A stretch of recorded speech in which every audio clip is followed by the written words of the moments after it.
तो 9 महीने 14 दिन तक अंतरिक्ष में रहने के बाद सुनीता विलियम्स और उनके अंतरिक्ष यात्री साथी पृथ्वी पर लौट आए हैं। ड्रैगन स्पेस क्राफ्ट ने फ्लोरिडा के तट पर लैंडिंग की और इसने अंतरिक्ष यात्रियों की वापसी का एक नया अध्याय शुरू किया। सुनीता विलियम्स कल्पना चावला के बाद दूसरी भारतीय मूल की महिला हैं जिन्होंने अंतरिक्ष में कदम रखा। उनका जन्म 19 सितंबर 1965 को अमेरिका के ओहायो राज्य के यूक्लिड में हुआ था, लेकिन उनका परिवार गुजरात से जुड़ा हुआ है। सुनीता विलियम्स के पिता दीपक पांड्या मूल रूप से गुजरात के मेहसाणा जिले के झुलासण गांव के निवासी थे। वो बाद में अमेरिका में न्यूरो एनाटॉमी के क्षेत्र में काम करने लगे। सुनीता के कई रिश्तेदार अब भी झुलासण में रहते हैं और इस गांव में उनके घर का खास स्थान है। गुजरात के झुलासण गांव में सुनीता विलियम्स के लौटने का बेसब्री से इंतजार किया जा रहा था। सुनीता ने साल 2006 और 2013 में खुद भी इस गांव का दौरा किया था, लेकिन उनके पिता अमेरिका चले जाने के बाद ये घर अब जर्जर स्थिति में है। फिर भी उनके परिवार के सदस्य और कुछ रिश्तेदार अभी भी झुलासण में रहते हैं और उनकी उपलब्धियों पर गर्व कर रहे हैं। और यही कारण है कि जब सुनीता विलियम्स की धरती पर वापसी हुई, हालांकि फ्लोरिडा में वापसी हुई, लेकिन उनके पैतृक गांव में भी जमकर जश्न मना।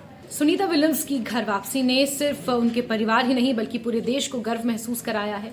उनकी सफलता भारतीय मूल के लोगों के लिए एक प्रेरणा का स्रोत है और अंतरिक्ष यात्रा के क्षेत्र में उनकी उपलब्धियां ऐतिहासिक मानी जा रही हैं। और उनके गांव से, उनके पैतृक गांव से जश्न की खूब सारी तस्वीरें सामने आ रही हैं, जहां लोग आतिशबाजी कर रहे हैं। सुनीता विलियम्स ने इस मिशन के दौरान अंतरिक्ष में महत्वपूर्ण कार्य किए और अपनी टीम के साथ मिलकर कई वैज्ञानिक प्रयोगों को अंजाम दिया। उनकी सफलता ने भारतीय और अंतर्राष्ट्रीय समुदाय में एक नई उम्मीद जगाई है। इसी बात का जिक्र डॉक्टर जितेंद्र सिंह ने भी किया जब उन्होंने सुनीता विलियम्स का स्वागत किया और उन्होंने कहा कि जो भी एक्सपेरिमेंट सुनीता विलियम्स ने इन 9 महीने 14 दिनों के समय में किए हैं, वो आगे आने वाले अंतरिक्ष विज्ञान में बहुत ज्यादा लाभकारी साबित होंगे। सुनीता विलियम्स की वापसी ने न केवल उनके परिवार में खुशी ला दी है बल्कि पूरे देश को गर्व महसूस कराया है।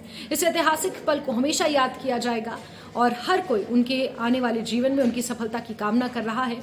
और जिस तरह से भारतीय मूल की इस अंतरिक्ष यात्री ने ये उपलब्धियां हासिल की हैं, कड़े संघर्ष के बाद जब वो पृथ्वी पर वापस लौटी तो हर तरफ जश्न का माहौल है। हर कोई उन्हें बधाइयां दे रहा है। प्रधानमंत्री नरेंद्र मोदी ने भी उन्हें एक बार चिट्ठी लिखी थी जिसमें कई बातों का जिक्र किया था। वो चिट्ठी भी अब एक बार फिर से वायरल हो रही है।